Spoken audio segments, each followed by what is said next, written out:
I'm in the northern part of Laos to go and visit a UNESCO heritage city. It's called Luang Prabang, which means peaceful Buddha. I see two people sitting by and see they look at the view. They're saying nothing to each other cause they don't need to. And all I wanna do is sit down and talk to you. All I wanna do is sit here and look at you.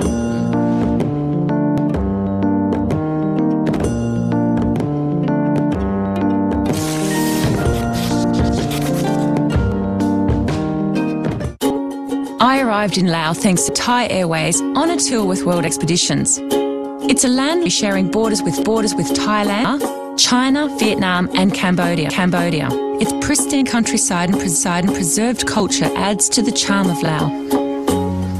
But the thing you'll notice is that the people are amongst some of the most chilled out and relaxed I have ever come across. It's like island time in Southeast Asia.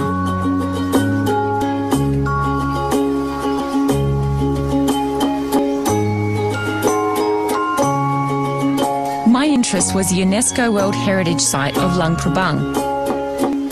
It's located in the central north of Laos, where the Nam Cam River meets the mighty Mekong.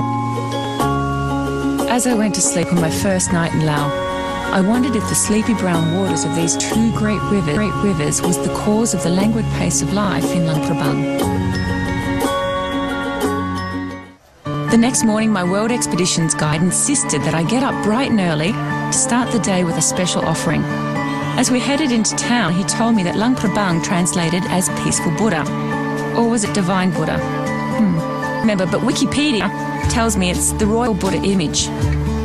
As the line of monks, resplendent in their saffron robes, began to appear, my thoughts turned instead to the peace and tranquility of this remarkable place. People from nearby villages also rise early for the morning markets in the centre of town. It's worth the stroll just to take in the local colours and smells. But you can hire a bike just as easily and take in more of the sights. Plus, you get a wondrous sense of old-time romance.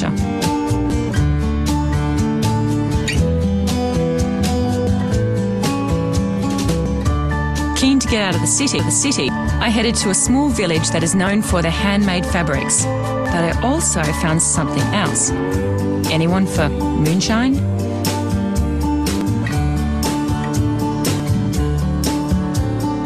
The process of rice whiskey making starts with the boiling of the sticky rice. Then it goes into a jar that looks like this and sits around for a couple of weeks while it ferments with some yeast in it. Finally, it goes into the distillation here. It all rises up, drips down here and into this one here. Now, the proof of the pudding is in the taste test. Oh, that's strong. On my second full day in Luang Prabang, my World Expeditions guide took me to visit a famous prayer site.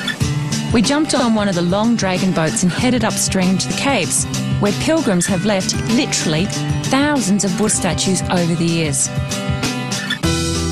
Almost 70% of Laotians are Buddhist, and in the magical Pakao caves you can get a taste of how devoted some of them must be. But Laos is also a place of ancient tradition and culture, and not all beliefs are Buddhist. On the Lunar New Year, the people of Laos chase away all their bad luck and invite the new luck in by releasing small animals. And it goes something like this. I don't think mine wants to go. There he goes.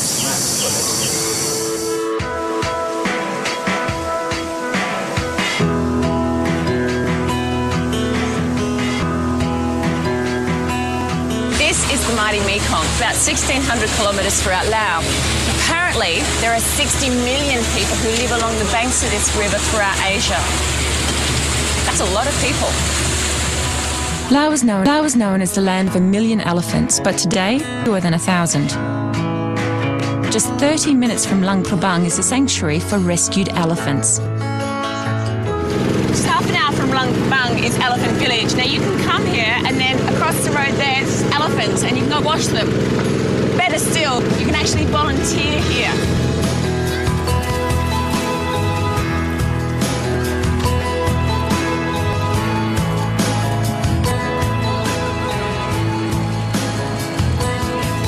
Later, my World Expeditions guide took me to a great place to watch the sun go down, at the top of Fowsey Hill.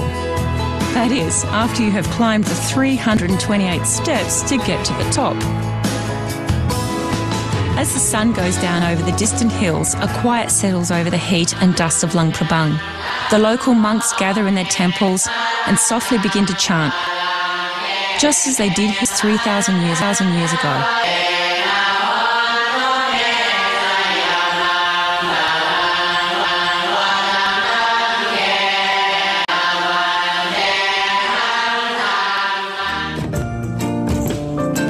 Amidst the untouched natural beauty of this jewel of Asia, this place that is lost in time is the perfect place to get lost yourself.